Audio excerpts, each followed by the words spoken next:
All right, my next guest is an Academy Award-winning actress, a writer, also a staunch environmentalist. Emma Thompson just returned from a trip to Clyde River, Nunavut, where she learned about the need for alternative energy sources in the Arctic. She joins us now from downtown Toronto. Thanks for joining us today.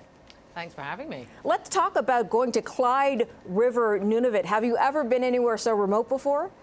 Well, actually, I have. I've been 80 degrees north in the Norwegian Arctic to look at the effects of climate change on the landscape. But this visit to Clyde River was my second visit to the Arctic, and it was the human landscape that I was really being introduced to after a fantastic invitation from the Inuit community there to me and to Greenpeace, who are now their allies in the fight to against seismic blasting in the area. All right, so what was it like? I was reading in one spot that the children recognized you, felt like they knew you from some of the performances you've done in the past. Well, one, Nanny McPhee. Of course.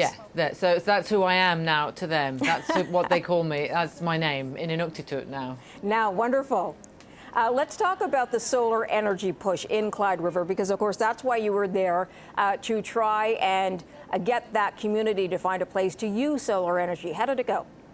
Well, the community themselves invited us to join in this battle against the fossil fuel energy that, if they were to drill in the area, would wreck their community, wreck their lives. So we brought solar panels and we put them up on the community centre, and this is the start of their journey towards solarising their community, which in fact just proves that it takes an extraordinarily courageous and determined community to show the way to the rest of the world, who have had this information for quite some time and don't seem to have done anything about it.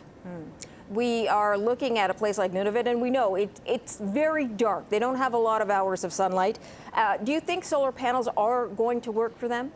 They have the same hours of sunlight as any other place on the planet, because it's dark, yes, in the winter, but it's light 24 hours a day during the summer. So actually, balanced up, scientists tell me, we had someone on board who's an expert on this, they actually get the same amount of sunlight. And what I'm hopeful about is that solar energy batteries will soon be able to store energy. You know, that science is developing very, very quickly. How did you get involved in this project? Because I know you said you went with Greenpeace. You've mentioned you've been to the Arctic a couple of times before to look at climate change. And I also know you brought your daughter along. So tell me how you got involved in the first place. Well, I've always been involved in activism in relation to human rights. And for me, Greenpeace was a very important organisation, because it's making connective tissue, it's making connectivity between all of the human rights issues that I've worked with and climate change. I think we've got to get away from these silos, you know, charities working in one, everything is connected, and climate change is intimately connected with human rights, in particular, of course, of an Inuit community whose very livelihoods depend upon preserving the Arctic in its original state. Now, you took your daughter because she wanted to come, or you suggested she come along. How did that happen?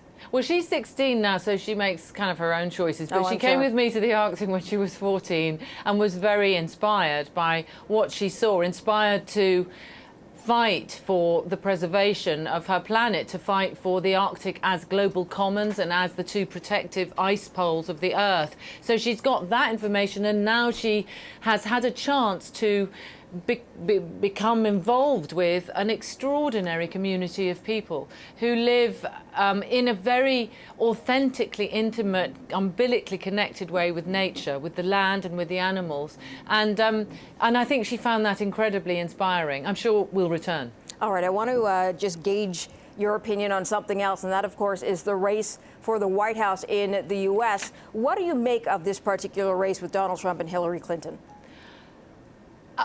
There are no words, actually. All I can quote is John Oliver, you know, just the bliss of it at the beginning, and now the utter horror of the possibility that such a person could become a president of anywhere, actually. You're at arm's length. So how do you see this unfolding from where you are? Well, I haven't really been thinking about it. I mean, I've been watching it, obviously, with some degree of trepidation and horror from Great Britain, especially in relation to what's known as our special relationship. And I think it's difficult for me to express my fear of that. I mean, I think that is a very frightening development. You know, the possibility that people might vote someone who's bonkers, I think, probably. That's a terrifying prospect. All right, we'll leave it there. We're out of time, but actress and environmentalist Emma Thompson, thank you so much for joining us. Appreciate that. Okay, thanks.